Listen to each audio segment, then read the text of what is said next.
faffing around video. So I need to make some. I don't actually need to make some pomme fondants, but I want to see if we can do pomme fondants, potato fondants, in the oven rather than on top of the stove. So I've done this video before, this time-ish last year, and I did the potato fondants in a pan on top of the stove, which is fine if you're only doing 6 or 7, but if you need to do 20 or 30 or 40, you kind of need a bit more space. And I seem to remember that I've cooked them in the oven in the past, but I just kind of need to refresh myself on how I did it. So I've peeled the potatoes. You don't need to. What I'm going to do is I'm going to take the potato, the bits that we cut off the potato, the waste bits, and I'm going to use them for something else. But if you're just wanting to make potato fondants and you're not bothered about the food waste, you should be bothered about the food waste. You don't have to peel the potatoes, you can just cut straight through them, so don't bother peeling them. As long as they're washed, you can push the cutter straight the way through them. Just imagine that these haven't been peeled, but I'm peeling them because I want the waste bits of potato. I'm going to make some mash for something else.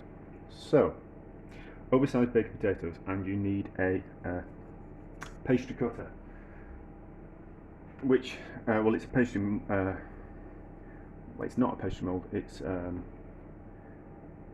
it was something you just buy from a cookware shop, which I have sharpened up with a file just to get a sharp edge on it, and that's what's going to form the potatoes. But you'll see in a second when I start doing these. I had a cloth. So what we need to do is we need to buy potatoes that are bigger than the potato cutter, because we're going to push our way through them, and we need to, I'll do a couple, I've done the rest. So we need to make a flat edge because this is a little bit tricky. So top and bottom the potatoes, so you've got somewhere flat to go on. See, that's, I'm going to use that for something else, but you can see why you don't need to peel them if you don't want to. But I don't know, these potatoes are about 50p each, and although that's not a bad price to make yourself a potato fondant, you know, it seems like a lot of a waste of potato. I'm rattling on about food waste when we should be cracking on. Right, so it's flat. We need to push the cutter through the potato, and we need to, best way to do this I have found, we push down with our hand, we're going to cause a vacuum. Well, we're going to cause, is it a vacuum? No, because a vacuum has no air in it. What we're going to do is we're going to create like a pocket of air that we're going to be pushing against as well as pushing through the potato. So we kind of don't want to create that pocket of air. So like when you do that with your hands, it's because of a pocket of air that's trapped and squeezing out through things. Same principle as this, but the air's got nowhere to go, so it just makes things a little bit more difficult. So we press down and we get something like a wooden spoon and just kind of go one quick fail movement and go straight down, hopefully. No, that's not it. Do you know, it's because I'm doing things on top of the stove instead of, but it's alright. Well, see, it's just a little bit tricky. Hopefully we'll get it right with the next one. Just position myself a little bit better without cracking myself. I don't want to come into the camera. So straight down. No, not to worry. But we'll neaten these up. They'll be fine. They're going to cook, so they're a little bit wonky of those, but they'll be fine. This is not about the perfection of a fondant potato. This is about the method that I'm using. So I should have really watched the video before I started. It's a while since I've done them, a year. So then we just need to take off that sharp edge. What sharp edge? So that sharp edge is going to stick to the bottom of the container that we're going to cook them in, which is not what we want. We want to be able to get them out of the pan that's going to be in the oven. So just whip off that sharp edge. It's also going to create this nice line on the inside of the fondant potato. So sharp edges off, and we've got this line here. That's going to create a nice pattern effect, which you will hopefully see if this works. Hopefully. So, all stuff out the way. Then, these are the ones that I've done. So I've done 22. There is 22 potatoes, and there is about 550 grams worth of butter. So it's quite a lot of butter. But it's butter. I made some butter, homemade butter. And there's some other scraps of butter that I had in the freezer as well from various other things, like half packets of butter, which I kind of thought, well, we'll just use those up as well. So it froze up quite well. So best side down first. So those are the best sides.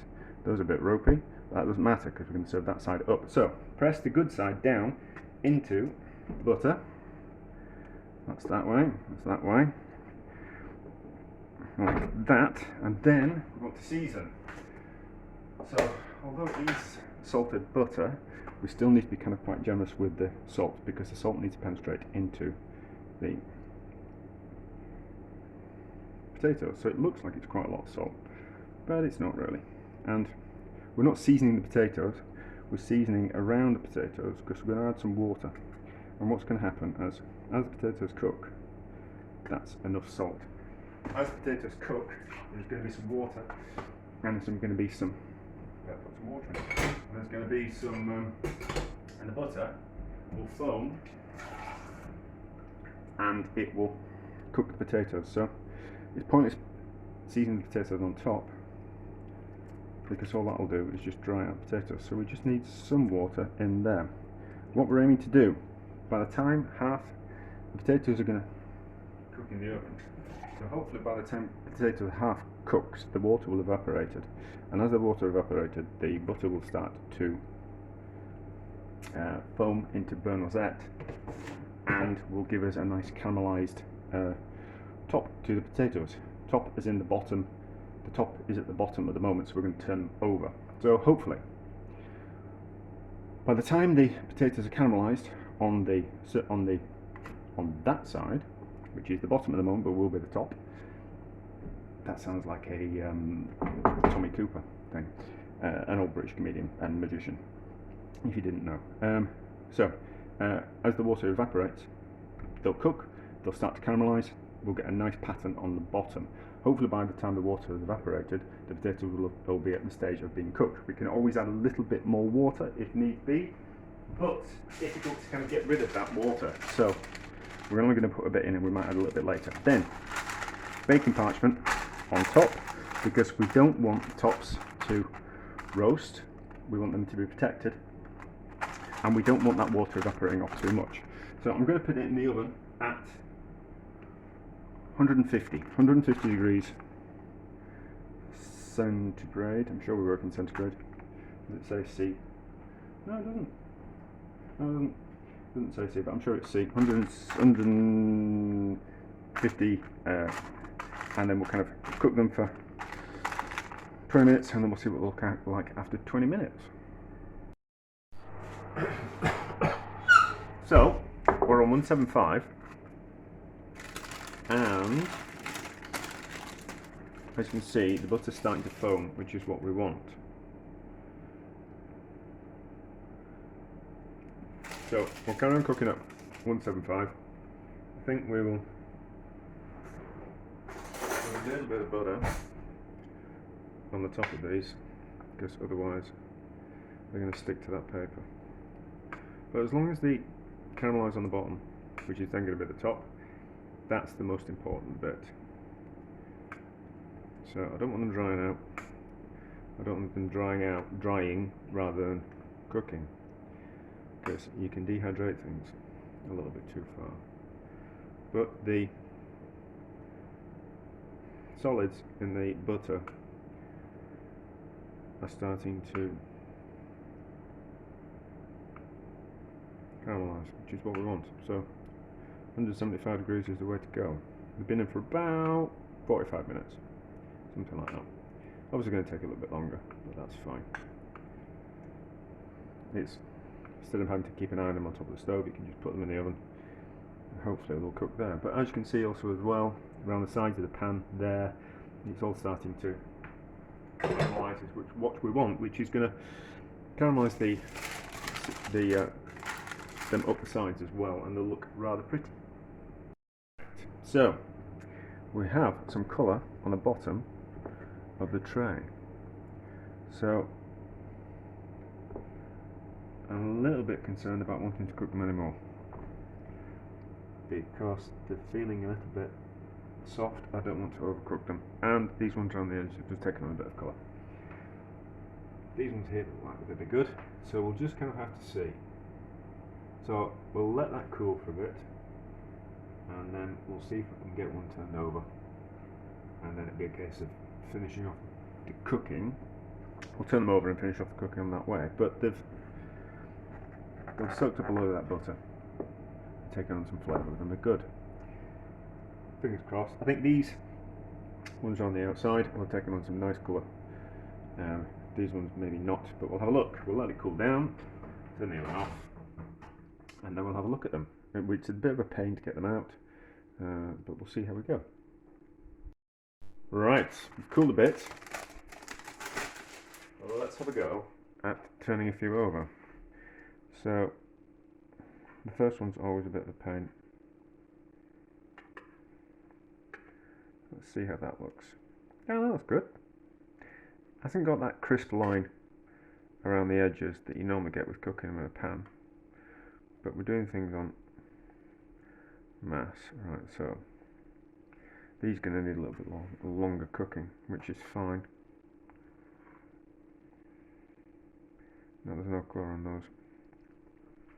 We need to put them back in.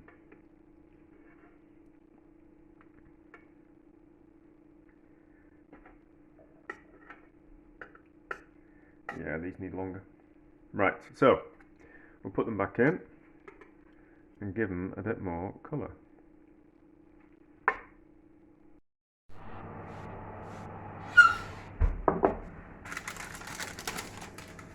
That's looking better. That's looking better. The butter's completely bubbling up the sides, and they're almost cooked all the way through. So let's see if we can see. Yeah, that's about colour on the bottom of the tray. So we'll let those cool down. Actually, we can move that one now. Let's have a look. Oh, it's much better. That's much better. Well, that one can loose.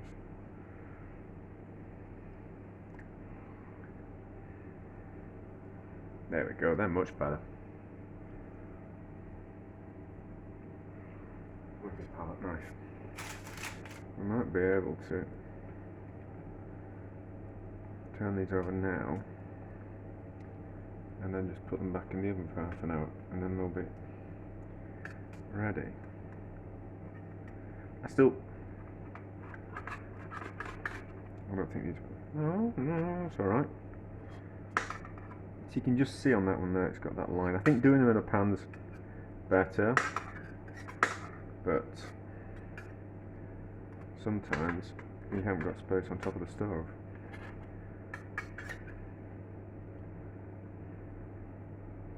I can afford to be brave as well, because I've made extra. So I can go over there.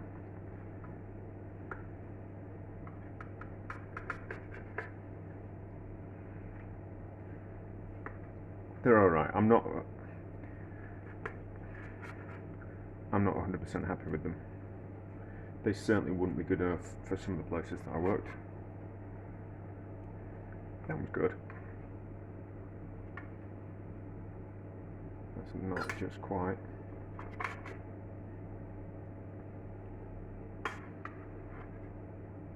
Mind you, it was the same with doing them in the pan, that the ones in the centre are never just quite as good as the ones on the outside. They're alright. They're alright.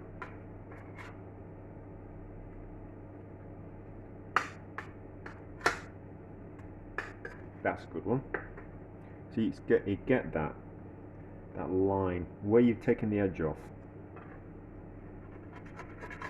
of the potato. You're supposed to get that nice crisp line going around the outside, around the like a ring around the outside. And that's broken slightly, but not to worry. That's a nice one. It's a little bit too far, but that's a good one. I think if you want consistency, oh, I can't even say it. If you want them to all look uniform, that's a good one. I think doing the pan's the best bet, but if you've got to cook 50 of them, then obviously doing them in a tray like this is a good idea. Need a little bit of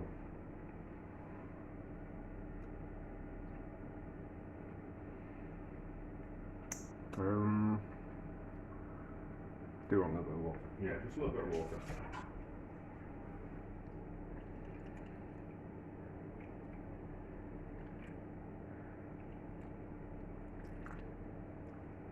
And then back in the oven for 20 minutes, I think, and they'll be spot on. Well, most of them will be. We'll see what we got.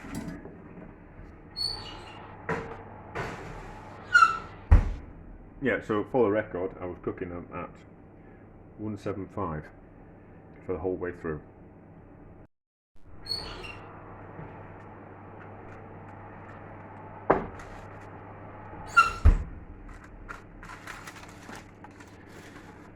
Right, they're definitely done. So we can turn the oven off. You can tell because the butter's wanting to foam again. So they'll be cooked all the way through. They're not as perfect as if you do them in a pan. So it's possible to do them, but they're just not. Well, they're all right. Depends. How many are good? Half of them. Half of them. So I don't know. All depends how you're gonna serve them. For Christmas Day, for family, they're fine. It's all about the taste. They're certainly going to taste absolutely delicious. Anything braised in butter like that's going to be delicious.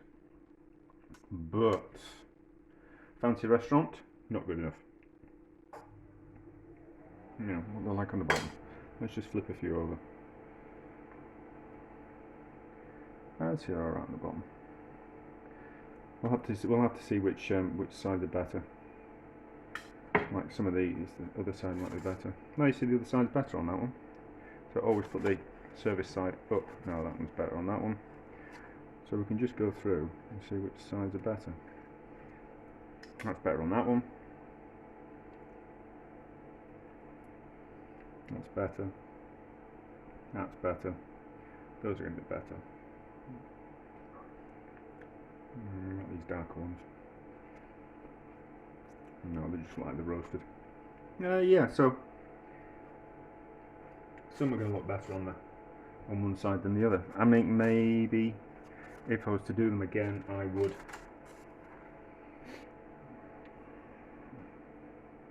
right, this is what I'd do. If I was to do them again, I'd remember the ones around the outside cook a lot darker than the ones on the inside. So I would put the, how would I do it? I'd do the, no, I don't know. I don't know, you kind of have to guess which is going to be the better side. I don't think there's a way around it. I was going to say that I'd put some down. Maybe I'd put the better side down for the ones around the outside, and then the ones on the inside. No, I don't know. I don't think there's a better way of doing it. The best way to do it is in a pan. I'm not dissatisfied with them. They'll be absolutely delicious. Not sure one's enough for a portion. Fancy restaurants, yes, one's enough for a portion, but not not kind of like big banqueting functioning meals. Maybe, I don't know. I still prefer doing them in the pan on top of the stove, but it just takes more effort, whereas these you can just put them in the oven and leave them, and away you go. Yeah, you know, family and friends, Christmas Day. They'd want to call it. They'd be all right. People think you're wonderful. Certainly when they tasted them, they'd think you were a god in the kitchen. But anyway, that's it for the moment. Yeah, that's okay. Maybe I'll revisit sometime in the future. But I'm not entirely happy with them. Some people would be. I'm just a little bit too self-critical, I think.